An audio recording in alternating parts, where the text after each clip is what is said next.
بھارت گہرے سمندر میں ایک اور فالس فلیگ آپریشن کی تیاری کر رہا ہے. ترجمان پاک فوج بھارت جان لے اس بار جواب پہلے سے زیادہ شدید ہوگا. راولپنڈی میں سینئر صحافیوں کو بریفنگ دیتے ہوئے سوال و جواب کے دوران ترجمان پاک فوج نے کہا کہ بھارت گہرے سمندر میں ایک اور فالس فلیگ آپریشن کی تیاری کر رہا ہے. بھارت نے زمین، سمندر اور فضا میں جو کچھ کرنا ہے کر لے.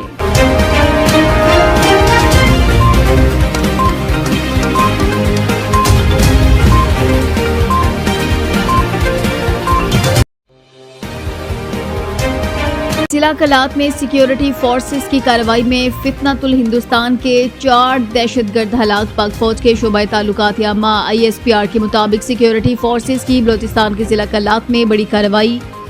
بھارتی پراکسی فتنۃ الہندوستان کے 4 دہشت گرد ہلاک ہو گئے. ترجمان پاک فوج کا کہنا ہے کہ آپریشن 1 نومبر کی رات دہشت گردوں کی موجودگی کی خفیہ اطلاعات پر کیا گیا. ہلاک ہونے والے دہشت گردوں کے قبضے سے اسلحہ اور گولہ بارود برآمد ہوا. ISPR کے مطابق مارے گئے دہشت گرد ملک میں متعدد تخریبی کارروائیوں میں ملوث تھے. مزید دہشت گردوں کی تلاش کے لیے علاقے میں سرچ آپریشن جاری ہے. دہشت گردی کے خاتمے تک عزم استحکام کے تحت آپریشن پوری قوت سے جاری رہے گا.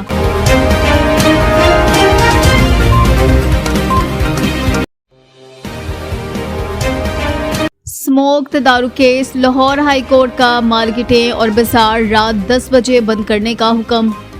اتوار کے روز کمرشل سرگرمیاں مکمل بند ہوں گی. شادی ہالز پر بھی نظر رکھیں. پورے 10 بجے ہالز بند ہونے چاہیے.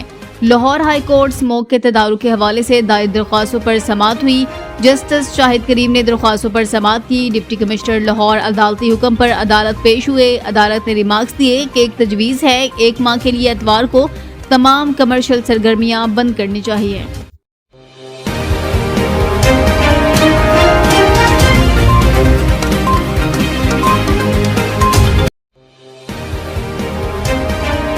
بانی پی ٹی آئی نے وزیراعظم محمد شہباز شریف پر جھوٹے اور من گھڑت الزامات عائد کیے. عطا اللہ تارڑ آج وہی شخص کرپشن کے مقدمات میں اڈیالہ جیل میں قید ہے اور دہشت گردوں کی حمایت کرنے پر قوم کے سامنے بے نقاب ہو چکا ہے. منگل کو سیشن کورٹ لاہور میں وزیراعظم محمد شہباز شریف کی جانب سے بانی پی ٹی آئی کے خلاف 10 ارب روپے ہرجانے کے دعوے کیس کی سماعت کے بعد میڈیا سے بات کرتے ہوئے وفاقی وزیر اطلاعات و نشریات عطا اللہ تارڑ نے کہا کہ آج عدالت میں بطور گواہ پیش ہوئے وزیراعظم شہباز شریف نے بانی پی ٹی آئی کے خلاف حد کی عزت کا کیس جولائی 2017 میں دائر کیا تھا، مگر بانی پی ٹی آئی کے وکلاء اب تک 120 مرتبہ التوا مانگ چکے ہیں.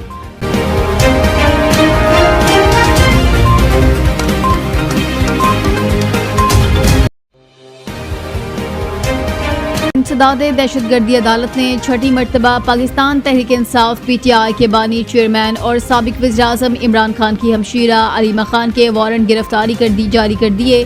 علیمہ خان کی گرفتاری یا وارنٹ کی تکمیل کرانے کے لیے پولیس کی خصوصی ٹیم تشکیل دے دی گئی ہے. نجی ٹی وی کے مطابق انسداد دہشت گردی عدالت راولپنڈی نے 26 نومبر 2024 کے احتجاج کے مقدمے میں عمران خان کی ہمشیرہ علیمہ خان کی 6ٹھی مرتبہ وارنٹ گرفتاری جاری کر دیے ہیں.